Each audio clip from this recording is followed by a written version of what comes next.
मैं सुनील कुमार प्रजापति स्वामी विवेकानंद महाविद्यालय के यूट्यूब चैनल पर सभी बच्चों का वेलकम करता हूं। बच्चों, आज हमारा टॉपिक चल रहा था मध्यकालीन भारत के इतिहास में। मध्यकालीन भारत के इतिहास में न्यू टाइप के क्वेश्चन हम जो है अध्ययन कर रहे थे और हम उसी न्यू टाइप के क्वेश्चन की हम चर्चा करेंगे। जैसा कि मैंने आपको बताया है कि जो राजस्थान यूनिवर्सिटीज़ के एग्ज़ाम में जो मोस्ट टाइम पे क्वेश्चन रहते हैं उन्हीं पर हम चर्चा कर रहे थे, तो उन्हीं की हम बात करेंगे यहाँ पे। और आप सबका ध्यान रहेगा, मेरे साथ ध्यान रहेगा यहाँ पे।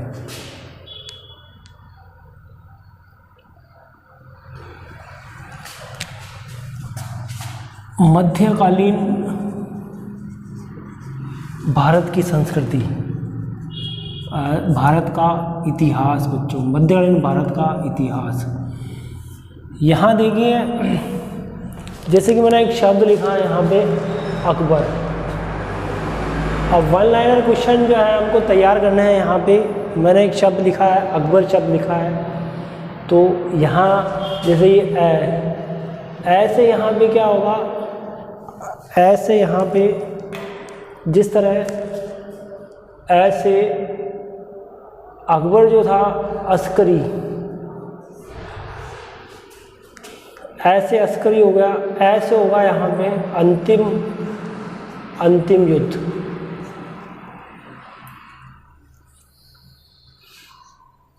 अकबर जो था वो 3 वर्ष तक अस्करी के संरक्षण में होता है। किसके संरक्षण में होता है? अस्करी के संरक्षण में होता है।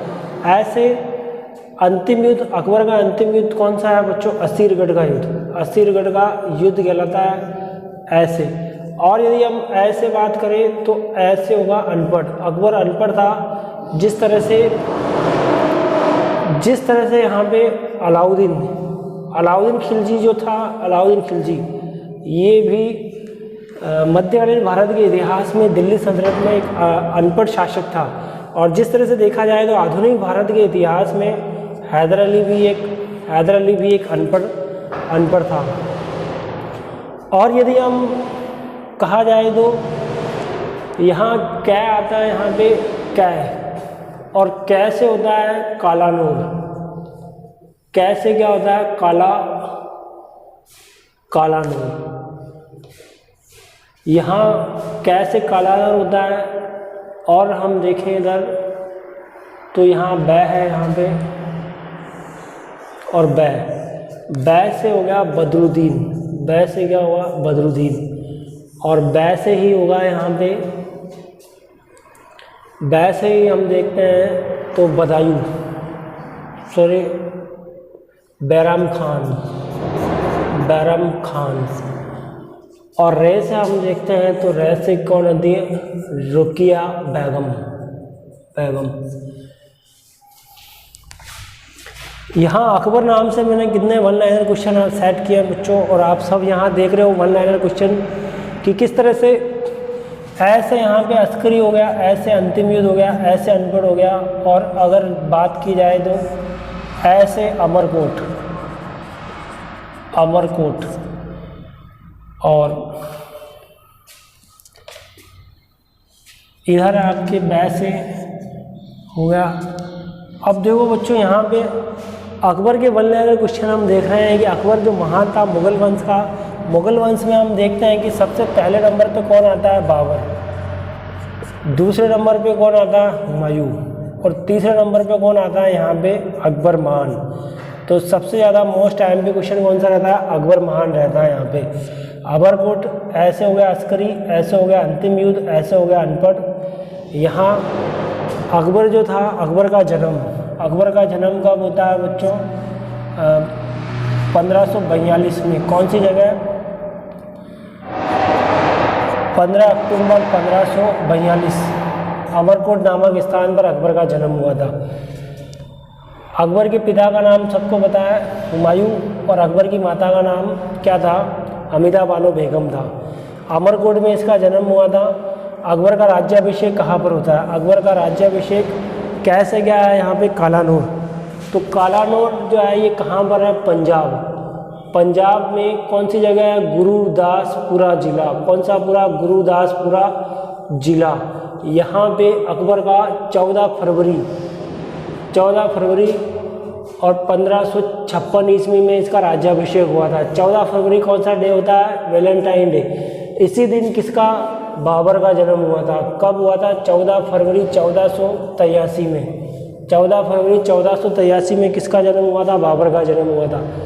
और 14 फरवरी 1556 में किसका जन्म होता है? अकबर का जन्म होता है। अकबर का जन्म होता है यहाँ। फिर हमने देखा अंतिम युद्ध, असीरगढ़ का जो युद्ध होता है, असीरगढ़, ये अकबर का अंतिम युद्ध कहलाता है। इसमें सोने की चाबियों से ताले को खोला गया था, रिश्वत देकर इस ध्रुव को जीता गया था। ये अकबर का अंतिम युद्ध कहलाता है असीरगढ़।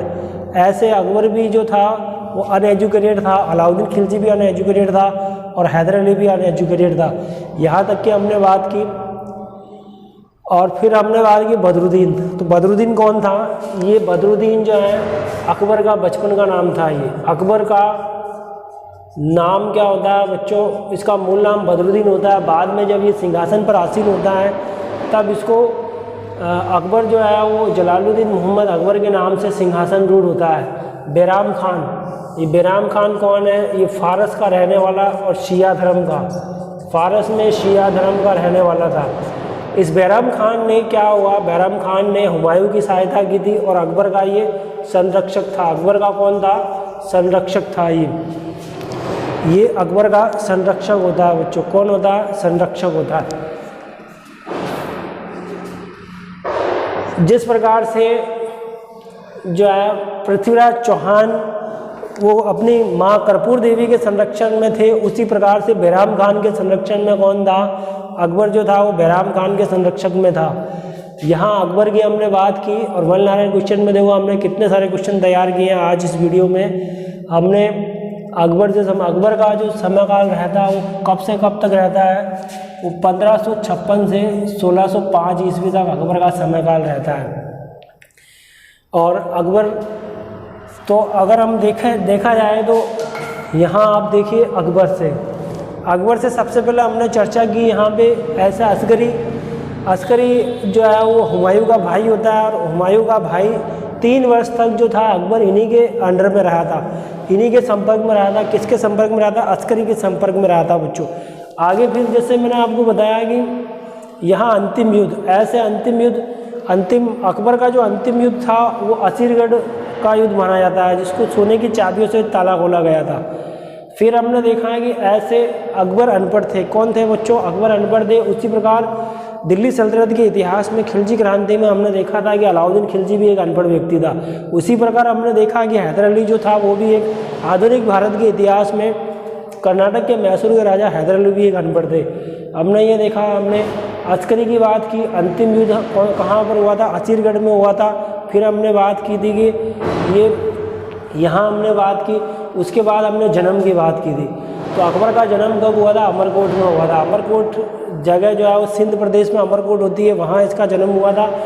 15 अक्टूबर 1542 में अमरकोट में अकबर का जन्म होता है। अकबर के जन्म के समय मिठाइयाँ बांटी गई थी। और फिर हमने बात की, अब जैसे 15 अक्टूबर जो है बच्चे, यहाँ पे 15 अक्टूबर आपने सुना होगा कि मैं ना तो हिंदुओं को जानता हूँ ना मुसलमानों को जानता हूँ। वो जो बिखरे वाला था AP अब्दुल कलाम, वो कहता है कि मैं तो हिंदुस्तान को जानता हूँ। मैं किसको जानता हूँ? हिंदुस्तान को जानता हूँ। APJ अब्दुल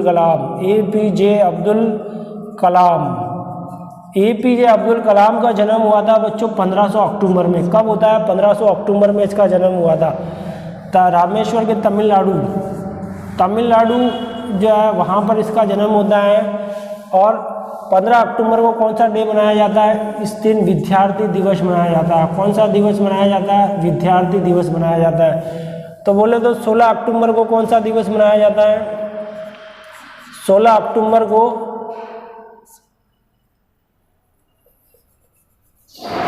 और इसी दिन 15 अक्टूबर को बच्चों क्या हुआ था? अकबर का जन्म हुआ था। इसी 15 अक्टूबर को अकबर का जन्म हुआ था यहाँ पे। तो हाथ धुलाई दिवस भी 15 अक्टूबर को माना जाता है। अब हाथ धुलाई दिवस 15 अक्टूबर को माना जाता है। 15 अक्टूबर, अब भाई जब यहाँ खाने का प्रोग्राम हुआ, यहाँ पे अकबर का जन्म हुआ तो सबको दावत दी गई थी, सबको बुलाया गया था, सबके लिए दावत दी गई थी। अब दावत दी गई बच्चों, सबको बुलाया गया तो वे सब लोग हाथ वाथ धो के और फिर भोजन ग्रहण करेंगे। तो यही बात है कि हाथ धुलाई दिवस 15 अक्टूबर को मनाया जाता है और 15 अक्टूबर को विद्यार्थी दिवस मनाया जाता है। अब हाथ धुलाई, अब खाना वाना खा लिया, खाना वाना खाया, सबने दावत की, तो यहाँ पे 16 अक्टूबर को खाद्य दिवस के रूप में मनाया जाता है। कौन सा दिवस के रूप में मनाया जाता है? खाद्य दिवस के रूप में।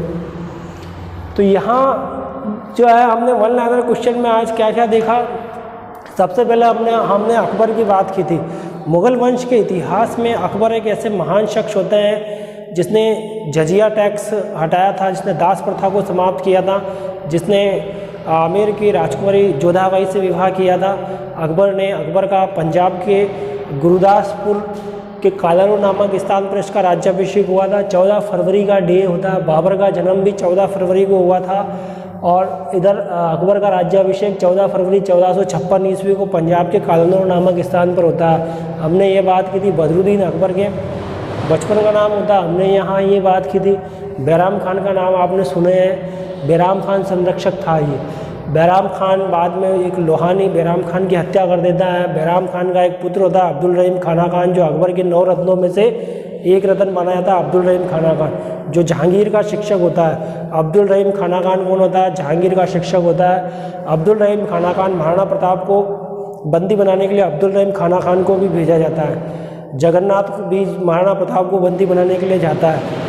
अब्दुल रहीम खाना खान सलीमा, बैराम खान की पत्नी सलीमा से निकाह कौन करता है? अकबर। बैराम खान की हत्या के बाद सलीमा से निकाह कौन करते हैं? अकबर निकाह करते हैं।